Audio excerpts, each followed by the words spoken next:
Greetings from the apocalypse. So this week in the studio, we were making a sailor's knot chain out of fine silver links. So I'm going to show you how to shape the links and how to weave them together. Okay, so I'm going to do a little demo. We're working on a sailor's knot, which this is just 2 links of it, this lovely ancient style chain. So what we've already done is the links are fused shut and we kind of stretch them a little bit. So we have this shape happening right here. We kind of stretch them parallel and then bend them in half, and then we anneal them like so. And now we're gonna actually get our nice shape. So what you need is 2 scribers or 2 pointy sticks that are the same size. High tech, but effective. What I usually do is put one of them in a vise, like so, and then the other one's gonna be loose. So, you take a link, and you just slide it down on there, like so, right? And then you take the other scriber, like so, and just pick it up a little bit, because then you're gonna use the tips of your round nose pliers to squeeze in between. So we're gonna do this, like so. You don't have to make the sound effect, but apparently I do, so just roll with me. And then you go like that from the top, and then you see, that's your beautiful shape. Now ideally, the reason you need these 2 to be the same size is because for this link at least, you want both sides to be the same. So another thing that you can do once you figure out sort of like the right spot to put it on here is you can take a little piece of masking tape or a Sharpie or something and just kind of put a line there on both of them, so you know what I mean? Basically everything you can take out of your control is always good. Do you know what I'm saying? To get things consistent, if you just like, put a mark there so you don't have to think about, oh wait, where was it?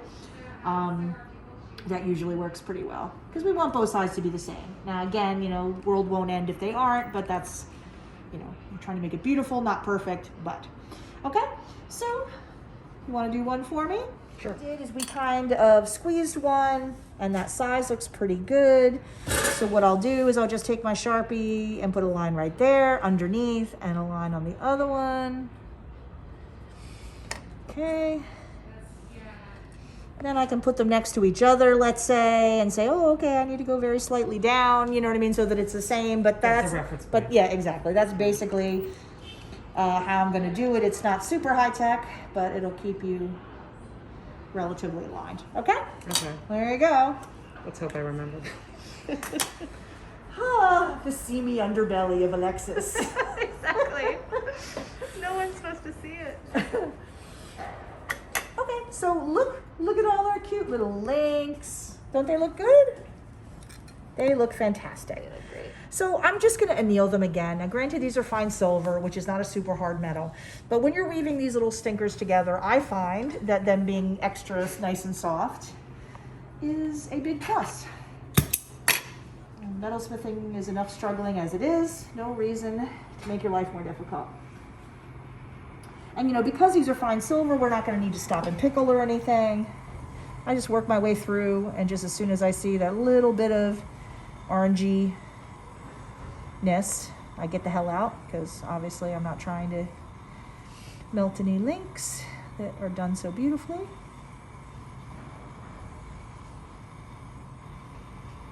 Okay, that should be good.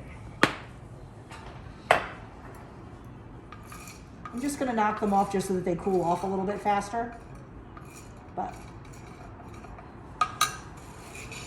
So where is the start of your chain, your couple links that were together? Oh, they were. So, oh wait, Yeah, there they are. There they are. Okay, it's still hot. Don't do this at home, kids. No, okay. So what you do when you're weaving the sailor's knot is you take your individual link and you open it up. I use my high-tech thumbnail, but I just take it and spread it open like that. And then I take my other link. This has to go. I'm gonna get myself in position and then hold it so that you can really see. Do you see that? How that has to slide right through the link? Sort of. Do you want to get in a little closer? If it's not too It's not too blurry. Yeah, it doesn't want to. Uh-huh. You got it. Can you move your thumb back a little bit on that one? Yeah. Yes, yes, Okay. I can. Yes. Thank Awesome. you. Okay, so now you see what I mean? So then I'm just gonna press that right through.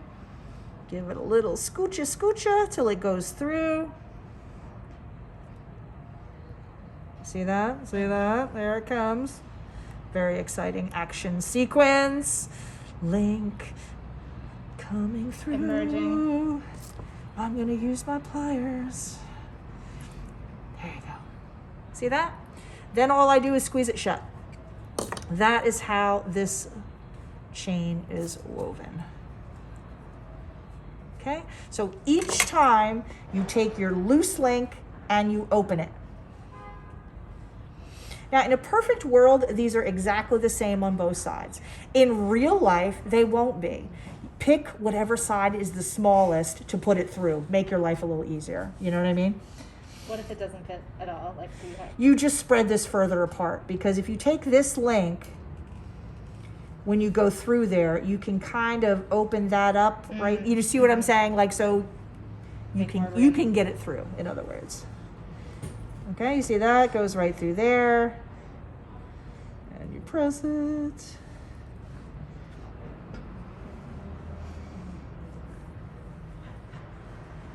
God, I should have lubed it up. Sorry, that was indelicate. Has to slide through like that and pull it through. Okay, there you go. Squeeze it back shut. Okay, so each time that's what you do. You open up the link by itself, you know, the one that's not attached yet, and slide it through the side of the other one. Do one more for giggles. Okay, see what I mean? We're right through there.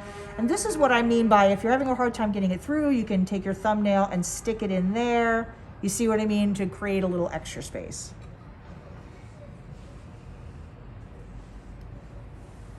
Because if you want like a tightly woven chain, it's not going to fit through that easily. Yeah. Sadly. And if they're all the same size, which they are because you marked your subscriber, then...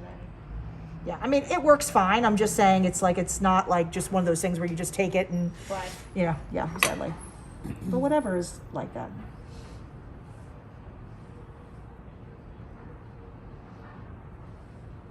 Pick the smallest side. Remember, if you're not cheating, you're not trying hard enough.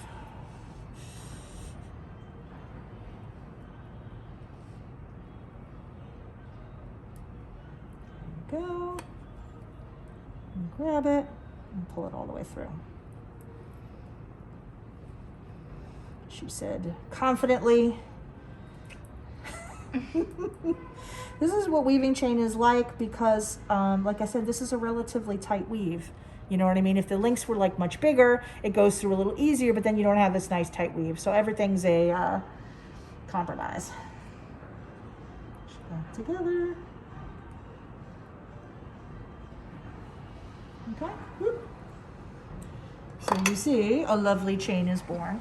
And normally once I've woven the whole thing, I'll anneal the whole chain and go back through with like my chain nose pliers or either a scriber just to like, you know, tidy things up because you do kind of open and close things and whatever. You want to kind of get things back to looking nice. But okay, so go ahead and start weaving. If you have a problem, send up a flare. Look at that. So I just want to show off this beautiful sailor's knot necklace. Look how good that came out. It is beautiful. Yeah, it just came out of the tumbler. Wow. So there it is in all its glory.